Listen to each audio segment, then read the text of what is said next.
Si has estado pensando que la guerra de Irán ha estado demasiado tranquila últimamente, bueno, no eres el único, ya que aparentemente eso es exactamente lo que se les ha estado pasando por la cabeza a los líderes iraníes también. Ayer, Irán lanzó no menos de 15 misiles y 4 drones hacia los Emiratos Árabes Unidos, así como hacia los buques de guerra estadounidenses en el estrecho de Hormuz.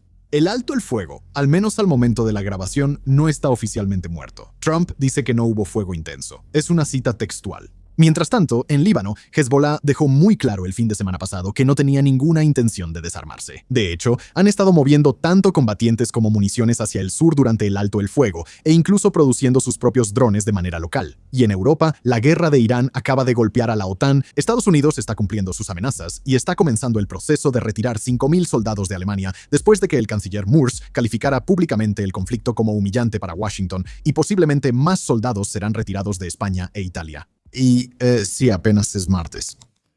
No hay ni un momento de calma.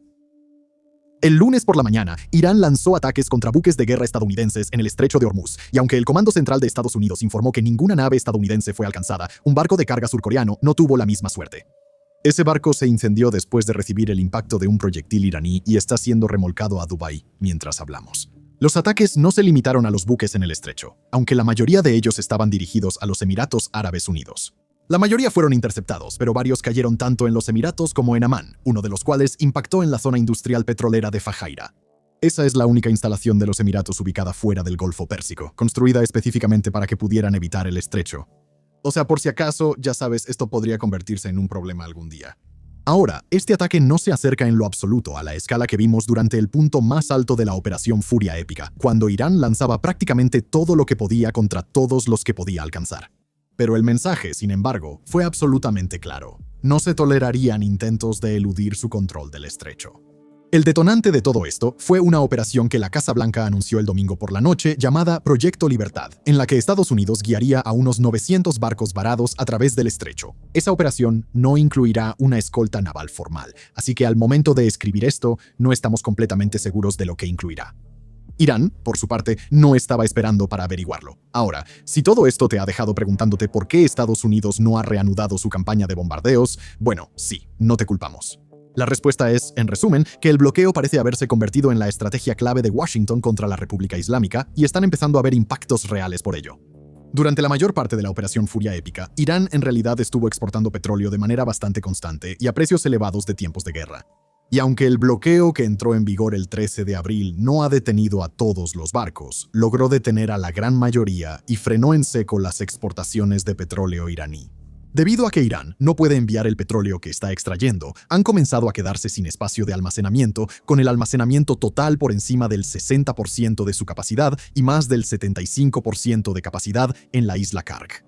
Una vez que estos estén llenos, literalmente no tendrán dónde poner el petróleo que están extrayendo. Ahora, ellos saben lo grave que es esto y han tomado medidas para ayudar a aliviar la presión. Bloomberg informó que ya han comenzado a recortar la producción de petróleo, y el Wall Street Journal reportó que han estado poniendo nuevamente en servicio contenedores y buques tanque fuera de uso que llevaban años inactivos, solo para tener un poco más de espacio. No están precisamente en las mejores condiciones, y algunos de ellos están bastante oxidados, pero al menos son algo. Por otro lado, el régimen también ha intentado usar los ferrocarriles para enviar el excedente a prácticamente cualquiera que lo acepte. Sin embargo, eso solo puede llegar hasta cierto punto. Si no pueden enviar su petróleo, es solo cuestión de tiempo antes de que se queden sin espacio de almacenamiento, porque una vez que eso suceda, se verán obligados a detener la producción por completo. Y cuando se trata de la extracción de petróleo, no es tan sencillo como solo accionar un interruptor de encendido y apagado. Cuando haces un cierre total, causa daños permanentes que hacen que las operaciones futuras sean un verdadero infierno, si no es que imposibles. Y mientras el impacto del bloqueo comenzaba a sentirse, Irán parecía haber suavizado un poco su tono en el plano diplomático, aunque estos ataques, por supuesto, dejan claro que seguirá haciendo cumplir lo que considera líneas rojas. Ahora, los detalles de su plan más reciente de 14 puntos se hicieron públicos a finales de la semana pasada. Incluían las habituales garantías de seguridad y demandas de alivio de sanciones, pero resultaban especialmente interesantes por lo que no incluían. Demandas de que Washington levantara el bloqueo antes de que Teherán se sentara a negociar con él. Eso fue un verdadero cambio. Había tantas posibilidades de que Estados Unidos aceptara levantar el bloqueo solo para iniciar otra ronda de conversaciones como de que Teherán aceptara renombrar el estrecho de Hormuz como el estrecho de Trump. Más allá de eso, nada en su demanda de mantener el control sobre el estrecho de Hormuz o sobre el programa nuclear de Irán parece haber cambiado en esta propuesta, así que no fue sorpresa cuando Trump la rechazó el fin de semana. Pasó la semana pasada diciendo que Irán no había pagado un precio lo suficientemente alto. Le dijo a los reporteros el viernes que no estaba contento con eso, y para el domingo declaró formalmente que el plan no era aceptable en comentarios para la emisora pública de Israel. El marco de Washington, que cabe mencionar, es actualmente igual de improbable que sea adoptado en su totalidad por la República Islámica, exige lo contrario. El programa de enriquecimiento desmantelado por completo, las reservas de material nuclear enviado al extranjero, sin enriquecimiento en el futuro, la red de aliados de Irán cortada y el estrecho de Hormuz reabierto bajo control internacional. Y todo esto está ocurriendo en un momento en que todavía no está claro quién está realmente al mando en Teherán. Uno de los hombres que ha estado llevando estas negociaciones por parte de Irán, el ministro de Relaciones Exteriores, Abbas Araghchi, según informes, está en problemas tanto con el presidente iraní, Masoud Pezeshkian, como con el presidente del parlamento, Bagar Ghalibaf, por acusaciones de sumisión ante la línea dura de la Guardia Revolucionaria Islámica. La madrugada del viernes, el medio opositor Iran International informó que Araghchi ha actuado durante las últimas 2 semanas sin informar a Pezeshkian y en total coordinación con Vahidi. Pezeshkian le ha dicho a personas cercanas que despedirá a Araghchi si esto continúa. El hombre al que, según informes, Araghchi respondía, Ahmad Wahidi, es el comandante en jefe de la Guardia Revolucionaria Islámica. Es un halcón incluso para los estándares de la Guardia Revolucionaria Islámica y ha resistido constantemente cualquier intento de moderar las negociaciones con Estados Unidos. Últimamente, según informes, se ha mostrado descontento con lo que percibe como el entusiasmo del presidente Pezeshkian por lograr algún tipo de acuerdo a cualquier costo. Para Vahidi, parece que su enfoque es que ningún acuerdo es mejor que un mal acuerdo. Una frase que les resulta demasiado familiar a mis compatriotas británicos que están escuchando. Nunca pensaron que volverían a escucharla. Sin embargo, Irán no es el único país de la región donde los radicales están tomando las decisiones. Pero antes de hablar de esos otros radicales, queremos tomarnos un momento para contarles lo que hemos estado haciendo en Front Stockholm. Front Stockholm está reservado para personas que quieren profundizar aún más en las historias que están dando forma a estos conflictos. Cada semana publicamos un mínimo de 2 videos exclusivos y artículos escritos por expertos que van más allá de lo que podemos hacer aquí en el canal principal. Y para aquellos de ustedes que quieren profundizar aún más, tenemos nuestro Middle East Roundtable semanal, un podcast de 90 minutos que analiza todo lo que está sucediendo en la región. La suscripción cuesta solo $5 al mes o $50 al año y nos ayuda mucho a seguir produciendo el tipo de cobertura independiente que estás viendo ahora mismo. Y volvamos al tema. Hecho en Líbano. Bien, un resumen rápido para quien no haya estado siguiendo lo último del Líbano. El país ha estado en un estado de tregua a medias, casi guerra, durante semanas. El gobierno libanés y el de Israel están llevando a cabo conversaciones en Washington, pero Hezbollah ha dejado claro que no reconocerán ningún acuerdo que salga de ahí. Y dado que todavía tienen un arsenal considerable de municiones, puedes imaginarte cómo eso ha afectado toda la idea de un alto el fuego. Básicamente, Israel ha dejado en gran medida de atacar Beirut y gran parte del país, pero ha mantenido su presencia militar con toda su fuerza al sur del río Litani. El gobierno libanés ha pasado 2 meses dando pasos políticos que ningún gobierno libanés antes creyó posibles, prohibiendo por completo las actividades militares de Hezbollah y llevando a cabo negociaciones directas con Israel, con quien oficialmente nunca han hecho la paz. Por un momento, parecía que Líbano podría salir adelante. Un Hezbollah desarmado traería paz al país después de décadas de enfrentamientos sectarios. Hace 3 días, Hezbollah dejó absolutamente claro que eso no iba a suceder.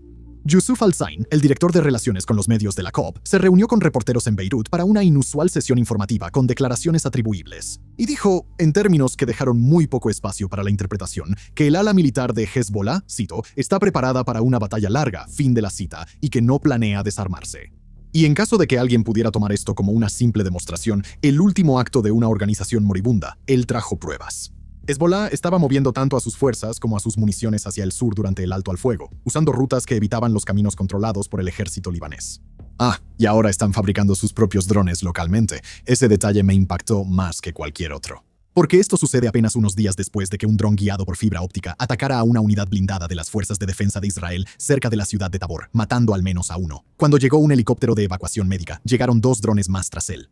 Al final, los soldados tuvieron que recurrir a dispararles con sus rifles porque simplemente no tenían nada más para contrarrestarlos. Y eso fue solo el principio. Unos días después, un dron impactó una posición de artillería cerca de Shimera, justo en la frontera, lo que provocó un incendio y luego hizo estallar varios proyectiles de artillería. La parte de fibra óptica es lo que los hace diferentes a cualquier cosa que Hezbollah haya desplegado anteriormente. Los cables de fibra óptica son una conexión directa con el operador, lo que hace que estos drones sean prácticamente inmunes a cualquier equipo de interferencia en el que las fuerzas de defensa de Israel hayan confiado anteriormente.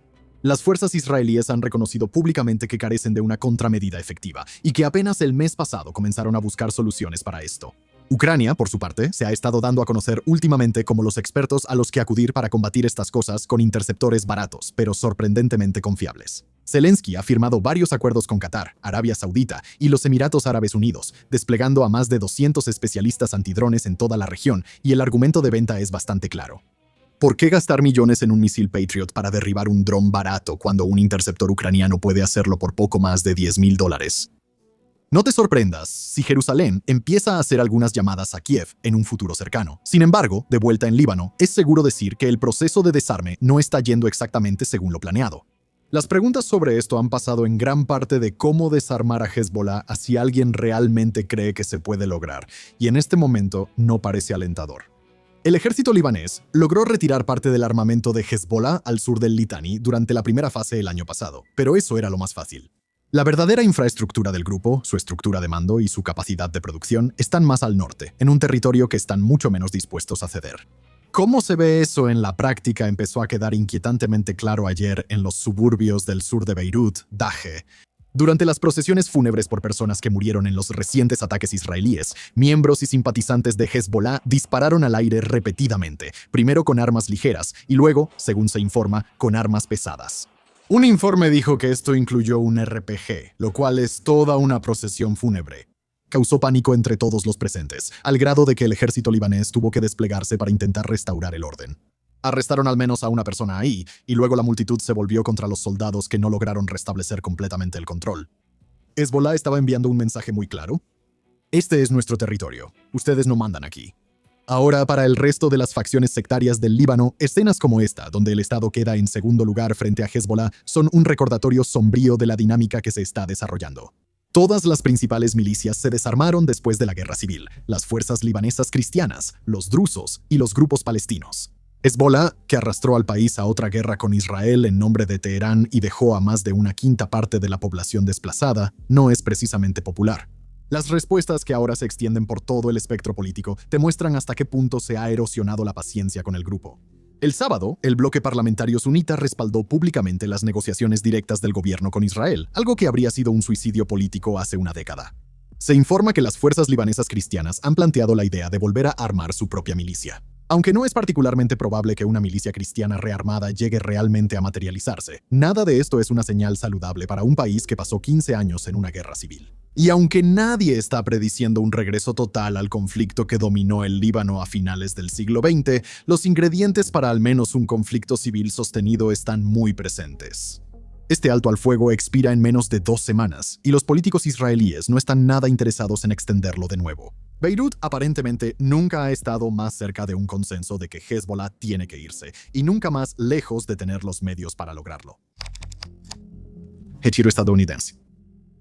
Aunque la situación en Irán y Líbano pueda ser sombría, no podíamos dejar a nuestra audiencia europea sin darles algo igual de preocupante para quitarles el sueño, ¿verdad? Bueno, el viernes, el Pentágono anunció que 5.000 tropas estadounidenses se retirarían de Alemania en los próximos 6 a 12 meses. Actualmente hay unas 36.000 tropas estacionadas allí, así que esto no es exactamente una retirada unilateral. La unidad que se está retirando es una brigada de combate Stryker que ha estado estacionada allí durante décadas, responsable de ser la primera línea de defensa en tierra en caso de una incursión rusa. Pero esa resultó ser la menor de las dos noticias que estaban ocultas en la orden del viernes. La más significativa, aunque menos llamativa para los titulares, recibió menos atención. Se canceló en esa misma orden el despliegue este año en Alemania de un batallón de artillería estadounidense con misiles de crucero Tomahawk y un arma hipersónica completamente nueva. La unidad había sido presentada en la cumbre de la OTAN de 2024 como la respuesta directa de la alianza al arsenal en expansión de misiles de alcance intermedio de Rusia en Europa. Christian Merling, uno de los analistas de defensa más citados de Europa, expresó la implicación de manera directa. Estados Unidos, cito, tiene un monopolio de facto dentro de la OTAN, fin de la cita, en cuanto a equipos de largo alcance, y los programas europeos que tendrían que cerrar esa brecha aún están a años de distancia. Esta cancelación, según su perspectiva, es operativamente más grave que el número de tropas, y todo esto se reduce a las críticas del canciller alemán Murs sobre la guerra contra Irán. Aunque no está solo en Europa en esto, ni siquiera es el más crítico, sus comentarios la semana pasada parecieron molestar especialmente al presidente Trump durante una visita escolar en Marburg. Le dijo a la audiencia que Estados Unidos no tenía una estrategia sobre Irán y que Washington estaba siendo humillado por ellos. Era un tipo de crítica que los líderes europeos, en su mayoría, han evitado cuidadosamente durante más de 2 meses. En gran medida estaban de acuerdo con él, pero su retórica pública era significativamente más moderada. El líder británico Keir Starmer, por ejemplo, insistió repetidamente en que esta no era nuestra guerra, una línea que se mantuvo en gran parte del continente. Como te puedes imaginar, Trump no apreció los comentarios. Su respuesta pasó de un rechazo inicial a una publicación en Truth Social, diciéndole a Murs que arregle su propio país, y Alemania podría terminar siendo el primer acto de una campaña de venganza más amplia. Cuando los reporteros le preguntaron si Italia y España serían los siguientes, la respuesta de Trump fue sí, probablemente. Ambos países se habían negado a apoyar la guerra contra Irán, de maneras que Washington tomó como algo personal, aunque con enfoques sustancialmente diferentes. España ha sido más abiertamente hostil. El primer ministro Sánchez ha sido un crítico constante, tanto de la guerra como de Trump en general. La negativa de Italia fue más silenciosa, pero más personal. La primera ministra italiana, Giorgia Meloni, ha tenido durante mucho tiempo una relación cercana con Trump, pero recientemente se ha deteriorado ya que ella ha bloqueado el acceso estadounidense a bases en territorio italiano. Ninguno de los dos gobiernos ha mostrado señales de dar marcha atrás, y la cuestión de si la orden de retirada de Alemania fue un castigo aislado o el primero de una serie ahora pesa sobre cada base estadounidense en el continente. Vale la pena señalar que nada de esto afecta el aumento de presencia estadounidense más al este. Los países que albergan esas fuerzas han tenido durante mucho tiempo mejores relaciones con Trump que sus contrapartes de Europa Occidental. En particular, los despliegues rotativos en Polonia, Rumania y los países bálticos, que se han expandido significativamente desde 2022, siguen muy presentes, y Washington no da señales de querer cambiar eso. En otras palabras, el anuncio del viernes puede señalar menos un retiro estadounidense de Europa en general y más una repriorización de a quién considera esta administración que vale la pena invertir. Este retiro de tropas de Alemania va a tomar meses en ejecutarse, e Italia y España todavía están averiguando qué les espera, así que todavía hay muchas cosas en el aire. Pero a un nivel más alto, los plazos industriales de defensa hacia los que ahora corren los gobiernos europeos se construyeron en torno a una suposición clave, que la alianza se mantendría unida el tiempo suficiente para que realmente pudieran llegar ahí. Si eso termina siendo el caso o no, es una pregunta que no podemos responder. Eso es una verdadera causa de preocupación. Gracias por vernos.